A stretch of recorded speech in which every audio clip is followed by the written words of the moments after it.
बिस्मिल्लाहिर्रहमानिर्रहीम। आबादगार साथियों, अस्सलाम वालेकुम दोस्तों। ही असांजो कमंद आहे जेको अब्बास फार्म ते असां 5 एकड़ लॻायो त हिनखे मल्टीप्लाए करे हिन खां पोइ हिनखे वधाईंदासीं, 50 एकड़ ते आणींदासीं।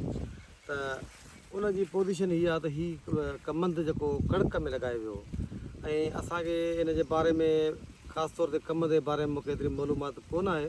उन करे अॻु में बि जेको आहे असां दोस्तनि खां पुछियो त बाबा हिन में जेको आहे इहा बीमारी लॻी आहे जेका हीअ, पर घटि आहे, एतिरे वॾे पैमाने ते कोन्हे। जेके पन ॻाढ़ा हूंदा आहिनि, जेके असां चऊं था ब्राउन रस्ट चऊं था, उहा लॻी त हुनजे लाइ मूं नटी वण ते स्प्रे कयो।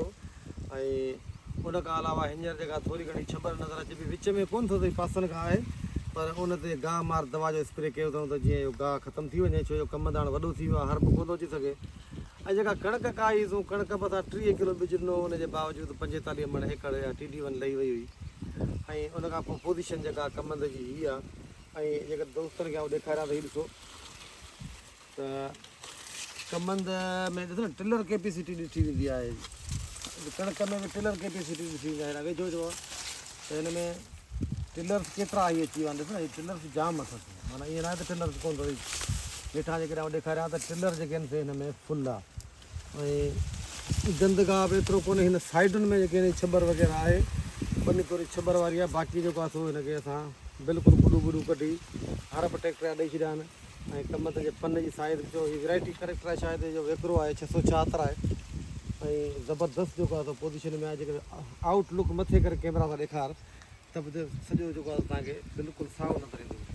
त कमंद ते महिनत कयूं था, ऐं कमंद मां बि जेकॾहिं 1000 मण जे क़रीब पैदावार अचे त फ़ाइदेमंद आहे। बाक़ी 1000 मण नथी अचे, 500 मण 400 मण जेका आम रूटुनि में अचे पई, त पोइ त को फ़ाइदो कोन्हे। ऐं मूं ॾिठो आहे ॿियो त हिन खां हिन बार हिकिड़ी ग्रुप ठाहियो आहे, जेकॾहिं कैमरामैन खे हथ में ॾेखार।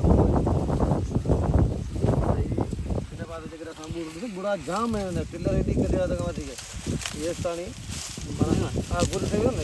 हेॾा हेठि ॾेखार गुरू जेके आहिनि 4-4 5-5 गुरू ठही वियूं आहिनि। ऐं हिनखे बोर जे लाइ दाणेदार बि ॾिनी हुई आहे। ऐं हीअ जेका हिन जी पोज़ीशन आहे, ऐं मुंहिंजे ख़्याल में बोर अञा लॻो पियो निशानी जेका आहे इहा छाजी हलाए, छो जो कमंद ते कमु कयल कोन्हे, मूंखे हिन जे बारे में ख़बर कोन्हे त हीअ बोर आहे या ॿी का शइ या त हीअ बोर आहे मुंहिंजे ख़्याल में।